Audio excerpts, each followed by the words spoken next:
کبھی یہ نہیں کہا الیکشن میں حصہ لینا حرام ہے. میں نے کہا ٹھیک ہے، جن لوگوں کی نیت یہی ہے اور جن کی رائے یہی ہے اسی راستے سے اسلام آ سکتا ہے، لگے اس میں.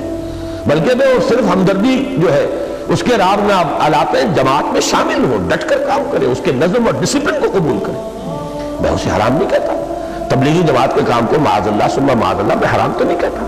میں یہ کہتا ہوں کہ یہ کام اس معیار مطلوب اور اس تیسرے لیول تک چونکہ نہیں جا رہا ہے، لہٰذا ہم جو کام کرنا چاہتے ہیں، یا یہ کہ ان کی اپروچ نان انٹلیکچوئل ہے، جبکہ جب تک اس انٹیلیجنسیا کو آپ متاثر نہیں کریں گے، اس میں مضبوط نیوکلیس نہیں بنے گا، اس وقت تک یہ گاڑی آگے نہیں چلے گی.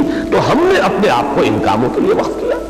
لیکن یہ کہ نفی کی وہ شدت جو ہے الحمدللہ ثم الحمدللہ اللہ نے میرے مزاج میں پیدا ہی نہیں کی ہے، اگرچہ اس کا ایک نقصان ہوتا ہے مجھے. جب یہ بات کہی جائے کہ صرف ہم حق پر ہیں باقی سب کفر ہے، تو جو بھی آپ کے ساتھ آ جائے گا وہ بڑا پختہ ہوگا پھر آپ کے ساتھ، باقی تو سب کفر ہی ہے. لہذا اس کے اندر جو جوش ہوگا، جو جذبہ ہوگا، میں ہی میں ہوں، ہم ہی ہم ہے اور کوئی نہیں، تو وہ کام بھی زیادہ کرتے ہیں، پھر بھاگ دوڑ بھی ہوتی ہے، جذبہ بھی ہوتا ہے، چلت پھرت بھی ہوتی ہے.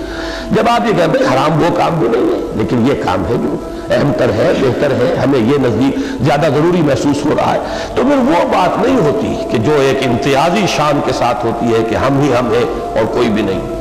تو مجھے جو بھی نقصان اس کا پہنچا میں سمجھتا ہوں اس کو.